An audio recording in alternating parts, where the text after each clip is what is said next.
Hello friends, நாம் இந்த வீடியோவில் என்ன பார்க்க போகிறோம்னா டிசம்பர் 19ஆம் தேதியிலிருந்து ஜனவரி 15ஆம் தேதி வரைக்கும் உள்ள வானிலை தகவலை பார்க்க போகிறோம். தமிழ்நாட்டை பொறுத்த வரைக்கும் டிசம்பர் 19ஆம் தேதியிலிருந்து டிசம்பர் 26ஆம் தேதி வரைக்கும் பகல் நேரங்களில் வெயில் காணப்படும். இரவு மற்றும் அதிகாலை நேரங்களில் கடுமையான பனிப்பொழிவு காணப்படும். குளிரும் அதிகமாக இருக்கும்.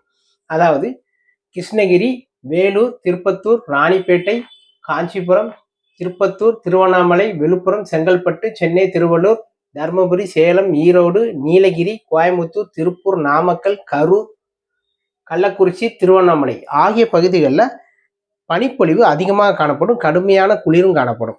இதே போல குளிர் தமிழ்நாட்டின் பிற மாவட்டங்களிலும் இருக்கும். ஆனால் இந்த தென் மாவட்டங்களுக்கும் மத்திய மாவட்டங்களுக்கும் கம்பேர் பண்ணும்போது நமக்கு மேற்கு தொடர்ச்சி மலையை ஒட்டியுள்ள மாவட்டங்களான மேற்கு மாவட்டங்களுக்கும் கர்நாடகா மற்றும் ஆந்திரா எல்லையோர மாவட்டங்களில் தமிழ்நாடு மாவட்டங்களுக்கு தான் பனிப்பொழிவு குளிரும் அதிகமாக இருக்கும். இதற்கு பிறகு வங்கக்கடல்ல இலங்கை அருகே ஒரு தீவிர காற்றழுத்த தாழ்வு பகுதி உருவாக போகுது. இதனால தமிழ்நாட்டில் டிசம்பர் 28ஆம் தேதியிலிருந்து ஜனவரி 5ஆம் தேதி வரைக்கும் உள்ள இடைப்பட்ட தேதிகளில் மிதமான மழை, சாரல் மழை, சில இடங்களில் கனமழை, ஒரு சில இடங்களில் மிக கனமழையும் பெய்ய போகுது. அதாவது இந்த காற்றழுத்த தாழ்வு பகுதியானது இலங்கை வழியை கடந்து அரபிக்கடல் நோக்கி செல்ல போகுது. இதனால தமிழ்நாட்டின் தென் மாவட்டங்கள், மேற்கு தொடர்ச்சி மலைகள், மத்திய மாவட்டங்கள் ஆகிய பகுதிகளுக்கு கனமழை, மிக கனமழை பெய்யும். மேற்கு மாவட்டங்கள் மற்றும் வட மாவட்டங்களான சென்னை முதல் புதுச்சேரி வரைக்கும் உள்ள மாவட்டங்களுக்கு நமக்கு சாரல் மழை, மிதமான மழை பெய்யும். சில இடங்கள்ல கனமழை பெய்யும்.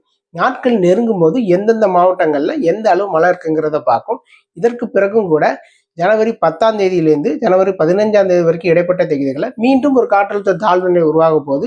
இதன் மூலியமாகவும் தமிழ்நாட்டுக்கு கனமழை, சில இடங்களில் மிக கனமழையும், சாரல் மழை, மிதமழையும் கிடைக்க போகுது.